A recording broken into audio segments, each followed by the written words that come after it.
this conversation for future people listening could be a process of going, just be realistic with the builder. Just tell them, this is my end of the road budget.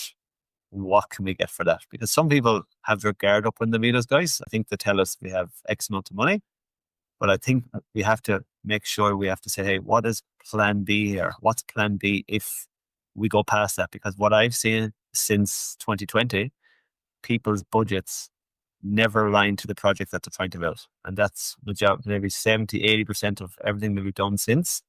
It's usually going past that. So trying to educate the client at that first meeting and letting them know the standard. Because if you have some extra money, it's best to tell us now, because then we can actually try to build it to that price or build price. And then we can find out if it's possible. Totally agree. Thinking about building or renovating? Or maybe you are already knee-deep in a project now. Are you feeling unsure of which steps to take and if you are making the right calls? You're not alone. Welcome to Builders Beyond Borders, the podcast where experienced Aussie builders share real stories, insider tips, and practical advice so you can build with confidence, avoid costly mistakes, and actually enjoy the journey. Let's dive in.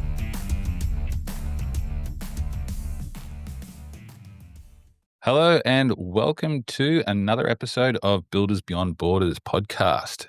We are joined today, I'm Hugh from New Homes in Melbourne. We've got Andy from Perway Construction over in WA, lovely Perth, and hopefully it's sunny over there for them today. And Paul Kennedy from Independent Building Solutions in Canberra. I don't know if it's sunny up there today, Paul. Is it sunny up there? It is very sunny, quite warm, actually getting into the 30 degrees, yeah. Oh, that is absolutely wonderful. It's a good spot around Australia. I think that's probably one of the better podcasts to be a part of today. We've got somebody from a different part of Australia instead of all being concentrated in one state, and can get a few different opinions. So we are going to dive into a fun little topic, and that is dealing with client disappointments and why do clients get disappointed during building processes. And I think we've all seen what happens with disappointment from our own personal experiences, whether we've been a client, whether we've been the builder. And when it comes to this sort of thing, what are we doing to manage some of that disappointment? And when it does happen, when there is disappointment, where there is friction or anything like that does come from something not necessarily going perfectly, how do we manage it? And what is going on with clients? What is going on within ourselves to be able to assist? So I'm going to throw this over to the floor and see what we all think of client disappointment during a build. Who wants to take the floor? Oh, well, I can go first if you want. Hugh, thanks for the introduction and good to see you guys.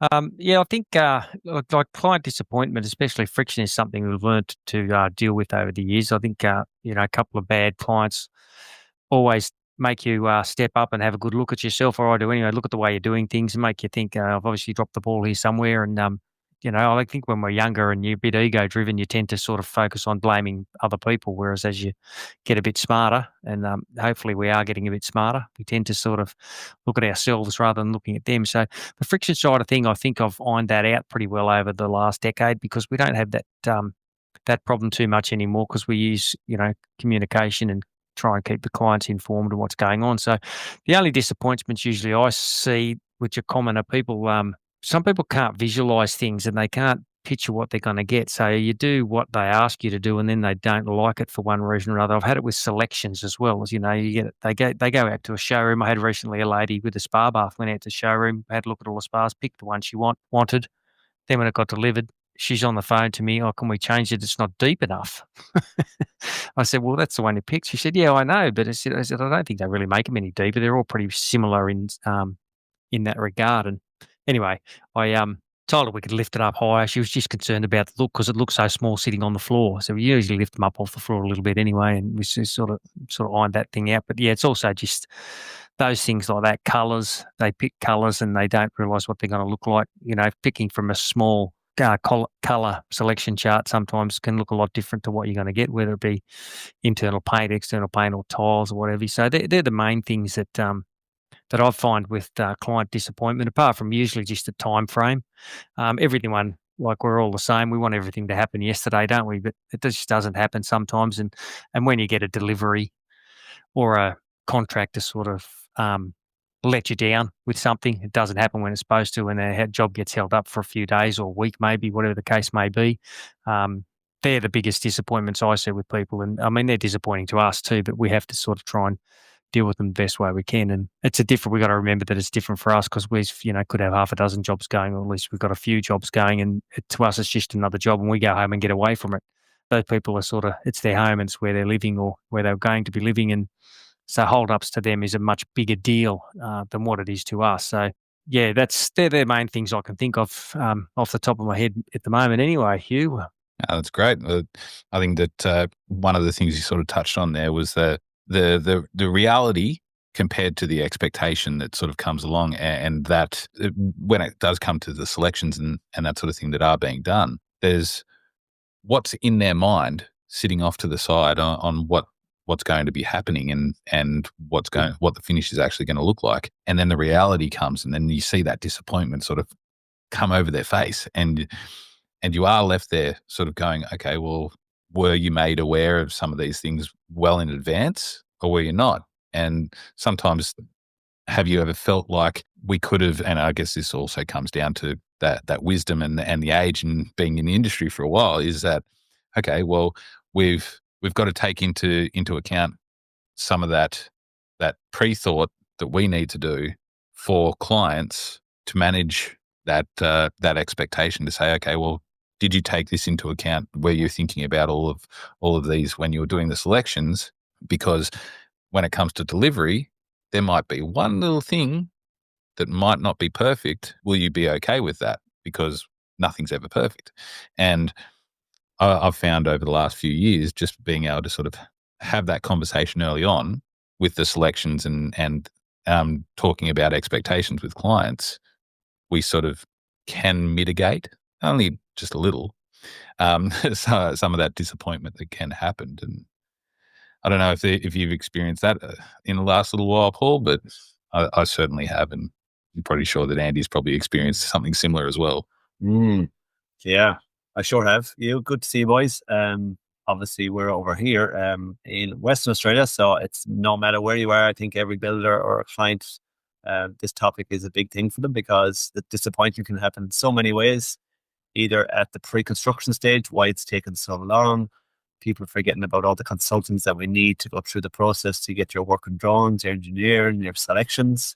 That has been a topic that people get disappointed, like, why is this taking so long? Why is the council taking so long? Why does it have to go back into for DA? It's frustrating, but I have to tell the clients, like, this is the process and it takes as long as it takes.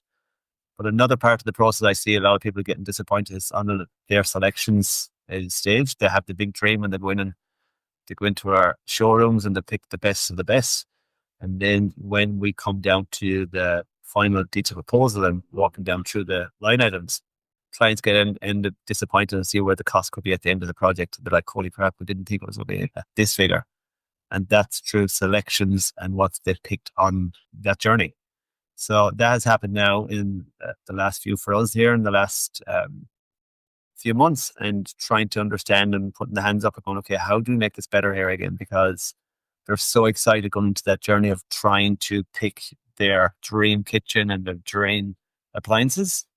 And then when we sit down and do the final proposal and then they see their end price, they just are like the shock on their faces. And then they're coming back again, how do we start scaling it back now? And they're just that whole journey they've gone through.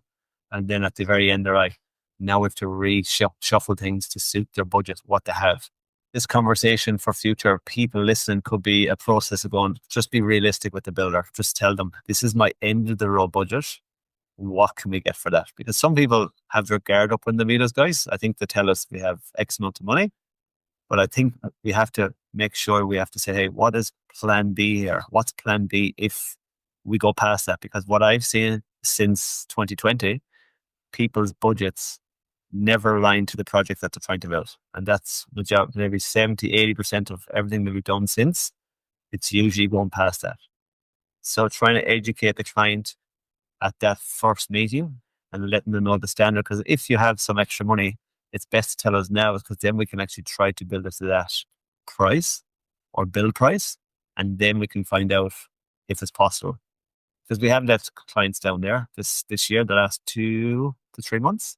And it's very disheartening for me as a builder because I really care more than anyone else, guys, as you know, and I really want to help that client. And then I feel like it's our fault at the end at the proposal. And I'm still tweaking and trying to like, how do I make this better? How do I get down there in that front end to help them? So a question that when they're going for the selections is pick your dream product. But then when you're in that showroom, what other product can be a backup for that? So if you pick a stone bench for 10,000, what's an alternative here? What stone can I get for 5,000? So at least you have a bit of cost analysis when you come down to the final proposal, and then you can work with the builder, if that makes sense. So that has been a disappointment. And then going back to delays on the job, people have to remember, just if you imagine a big dominoes effect in front of you. And if one trade lets you down, as you know, man, if one trade lets you down in that whole schedule, the amount of stuff that we have to shuffle and get right to get the schedule back into line. And our clients forget about that. They just think the builder has got it under control, and we have. But you imagine taking out 2 or 3 of them dominoes out of the equation through sickness, delays, or they just can't meet with your schedule. You're just pushing the job out. And then clients, again, are a little bit disappointed in that. But the communication is the key for us. Jumping on the phone, having a yarn, or having an email or a WhatsApp message saying, hey guys, there's been a delay in the project, and letting them know early can nut out a lot of that disappointment. So they're the 3 things that I see, especially for the last few years. And if we can help anyone today in them 3 topics from our side, we can actually smooth out the process for that. Yeah, definitely. It's interesting if you were to flip the whole scenario onto its head and look at what could be disappointing from a builder's perspective as well.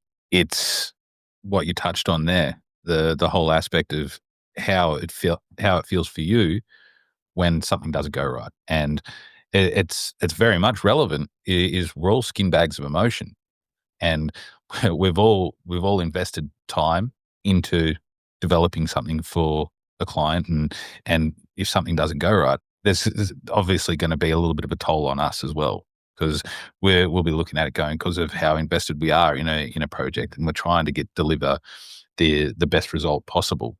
If something is a disappointment, then we're going to be feeling it, and hopefully it's not going to be the thing that's going to sort of derail a project or anything like that. But we're at least everybody can see that, hey, look, we're doing the best that we possibly can. We want the best outcome for you as well. So it's not just a one-sided disappointment affair the whole time. And I guess sometimes the friction that comes from all that sort of thing, we're all always trying to avoid. And hopefully with it being sort of a massive discussion point, and also having that ability to communicate with everybody in a free and open way, it definitely makes the projects run smoother, and then limit the amount of disappointment that can sort of come from any of the projects or problems that could possibly arise. Totally agree.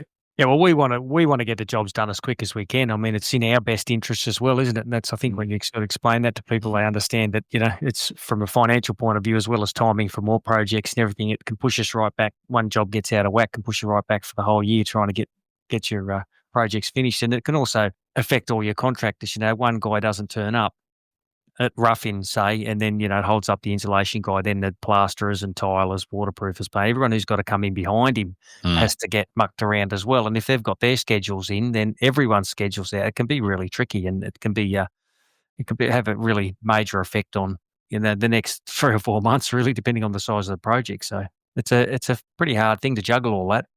It is. Definitely.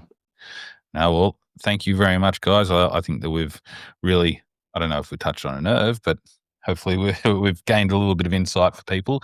And yeah, I want to thank you for jumping on and discussing this today. And if anybody has any further information or questions that they may have in regards to any of this, then obviously we're available on socials, and whether no matter where you are in Australia, you can definitely get in contact with us, and if we can assist, we will assist. And jump onto the Builders Beyond Borders podcast, social media stuff, send us messages, whatever it may be, follow, like, subscribe, whatever it may be. And we'll be bringing more and more of this information from a builder's perspective and hopefully from a client's perspective as well to be able to get the best results for everybody. But thank you very much, guys. Appreciate your time and look forward to the next episode. Thanks, you, Bags. Thank you. See you then. Thanks for tuning in to Builders Beyond Borders.